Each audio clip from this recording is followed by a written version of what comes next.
हम के संरक्षक और गया से नवनिर्वाचित सांसद जीतन राम मांझी ने सीएम नीतीश कुमार से मुलाकात की और जीत की बधाई भी दी। नीतीश कुमार से मिलने के बाद जीतन राम मांझी ने मंत्रिमंडल के सवाल पर कहा कि जो जिम्मेदारी मिलेगी उसे वो पूरी तरीके से वो निभाएंगे, लेकिन इस बारे में अभी किसी से भी कुछ भी बातचीत नहीं हुई है।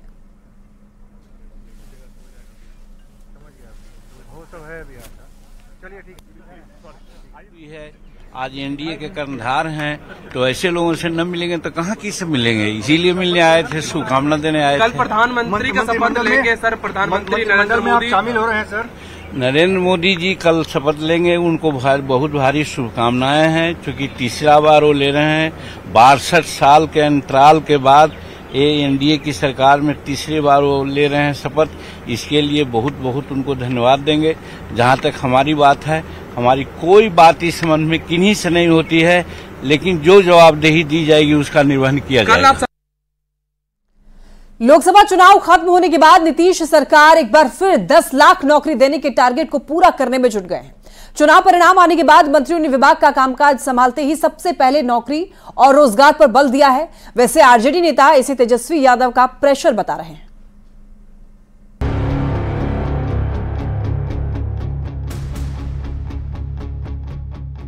नीतीश कुमार के महागठबंधन से अलग होने के बाद पटना की सड़कों पर एक पोस्टर की खूब चर्चा थी।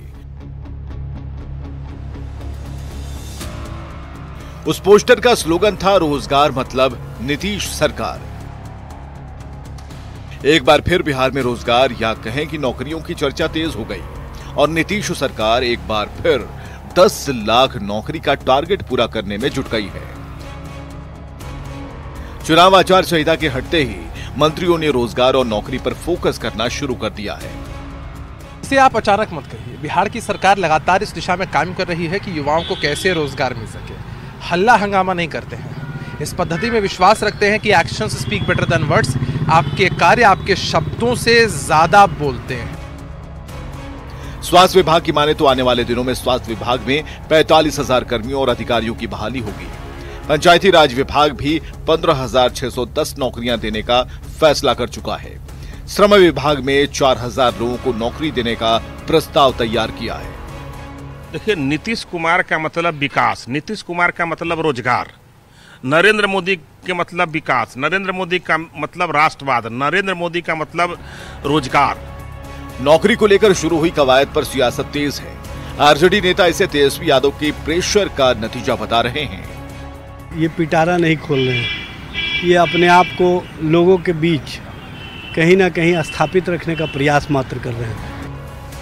वहीं नौकरी को लेकर सरकार की इस तेजी को राजनीतिक विश्लेषक विधानसभा चुनाव से जोड़कर देख रहे हैं। जिस तरह से तेजस्वी यादव ने चुनाव के पहले इस इशू को उठाया और जो कुछ रिक्तियों को भरने का प्रयास हुआ, उसकी क्रेडिट ली डिप्टी चीफ मिनिस्टर के रूप में ही सही, उसका दबाव सरकार पर था, इसे स्वीकार करना चाहिए। 2020 के चुनाव में नौकरी बहुत बड़ा मुद्दा था। 2025 में बिहार विधानसभा चुनाव के पहले एक बार फिर नौकरी और रोजगार चर्चा में है। चुनावी मुद्दा बनता है या नहीं, ये वक्त बताएगा। न्यूज़ 18 के लिए पटना से संजय कुमार के साथ ब्यूरो रिपोर्ट। नीट परीक्षा के नतीजों पर मचे बवाल और क्या नीट परीक्षा के नतीजे रद्द किए जाएंगे और नीट यूजी की परीक्षा एक बार फिर से कराई जाएगी, इसका जवाब एनटीए के महानिदेशक ने दिया है। उन्होंने कहा है कि हमारी समिति ने बैठक की और जांच में पाया कि कुछ केंद्रों पर समय की बर्बादी हुई और छात्रों को इसके लिए मुआवजा दिया जाना चाहिए। महानिदेशक सुबोध कुमार सिंह से बात की न्यूज़ 18 संवाददाता शंकर आनंद ने। नीट की परीक्षा हो चुकी है, उसके परिणाम आ चुके हैं, लेकिन पिछले कुछ दिनों से इस मामले को लेकर कुछ हंगामा बरपा है। हंगामा क्यों बरपा है, इस बात को समझते हैं। सुबोध कुमार सिंह साहब हमारे साथ हैं। सर, जिस तरह से मसला सामने आया है, अब कई छात्र जो हैं उनको संशय हो रहा है, क्या लग रहा है, विवाद क्या है और इसका क्या होना चाहिए? इसमें जो जितने भी संशय थे हमने सब क्लैरिफाई किए। इसमें जो एक संशय है जिसको लेके अभी भी बच्चों के मन में संशय हो रहा है कि जो ये 1600 कैंडिडेट्स करीब हैं 6 सेंटर पर जिनका टाइम लॉस हुआ था, उनको जो ग्रेस मार्क्स दिए गए ये किस बेसिस पे दिए गए, इसको लेके संशय था। 1600 छात्र का ही दिक्कत है। तो उसमें करीब जो ये छात्र हैं, जो 1600 छात्र 6 सेंटरों के थे, उनका जो टाइम लॉस हुआ था, जो सेंटर पे जो कुछ त्रुटियां रह गई थी, उसको लेके तो उन लोगों ने कुछ रिपोर्ट्स में गए थे, कुछ हमको रिप्रेजेंटेशंस दिए थे और उसके बेसिस पे जो हमने कमेटी बनाई थी, उसके रिकमेंडेशंस के आधार पर जो पहले एस्टेब्लिश फार्मूला है उसके आधार पर उन्होंने रिकमेंडेशंस दी थी।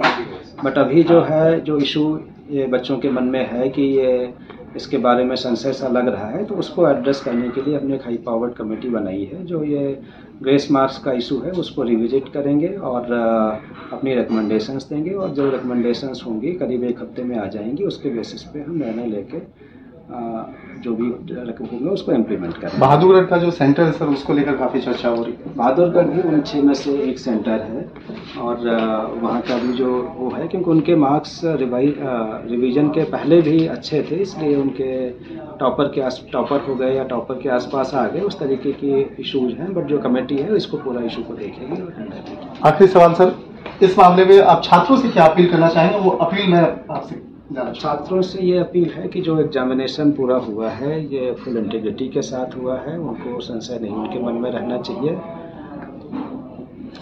निश्चित तौर पे ये अपील है उन तमाम छात्रों से कि जब एग्जाम हो चुका है, रिजल्ट आ चुके हैं, तो छात्र भी जो कमेटी की रिपोर्ट के आने के बाद जो इस मामले पे आगे की कार्रवाई होगी, तो एक तरह से कह सकते हैं कि कमेटी पूर्ण तौर पर इस मामले पर छात्रों के साथ में है और आने वाले दिनों में इस मामले पर तमाम रिपोर्ट्स को भी साझा किया जाएगा। शंकर आनंद, न्यूज़ 18, दिल्ली। पटना पुलिस ने एक ऐसे फर्जी एमबीबीएस डॉक्टर को गिरफ्तार किया है जिसने कई लोगों से लाखों रुपए की ठगी की है। बताया जाता है कि यह फर्जी एमबीबीएस डॉक्टर अपनी गाड़ी पर सचिव लिख करके घूमता है। हालांकि वो किसी पद पर भी नहीं है और इस फर्जी डॉक्टर ने मधेपुरा के एक अस्पताल में कुछ लोगों को दवाखाना खोलने का झांसा देकर के 12 लाख ठग लिए। इसके अलावा भी कई लोगों से विभिन्न तरह से उसने लाखों की ठगी की है। कदमकुआं पुलिस ने शिकायत के बाद इसे गिरफ्तार किया। एलबी सिंह 18 में हमसे 10 से 12 लाख रुपए लिए थे और इनका चलता था मणिपुरा में हॉस्पिटल जिसका नाम था गरीब हॉस्पिटल, और गरीब हॉस्पिटल में चलाने के लिए हमको बोले थे आपको मेडिकल स्टोर दे देंगे, वो आप चलाइएगा, उसमें दवाखाना आप चलाइएगा। उसके बाद में हमसे मांगे थे 12 लाख रुपया और हम 12 लाख रुपया उनको दे दिए एलबी सिंह। और ये डॉक्टर एलबी सिंह अपने आप को डॉक्टर कहते हैं, पहला चीज तो डॉक्टर है नहीं, दूसरा चीज अपने गाड़ी में लिखते हैं सचिव। क्या चीज के सचिव है इसके बारे में सरकार को पता करना चाहिए। वो फर्जी डॉक्टर हैं, उनके पास कोई सर्टिफिकेट नहीं है, उनके पास कुछ भी नहीं है और वो भोले भाले इंसान को ठगते हैं। वो बिल्कुल 420 हैं, 1 नंबर के लुच्चे लफंगे हैं। और मेरे साथ 18 लाख रुपए की ठगी हुई, मेरे भाई के साथ में 13 लाख रुपए की ठगी हुई। सबको गरीब के हॉस्पिटल बनाने के नाम पे ये सबको हॉस्पिटल में जोड़ते हैं। हॉस्पिटल से जोड़ने के नाम पे मुझे तो समाज सेवा के लिए जोड़ा।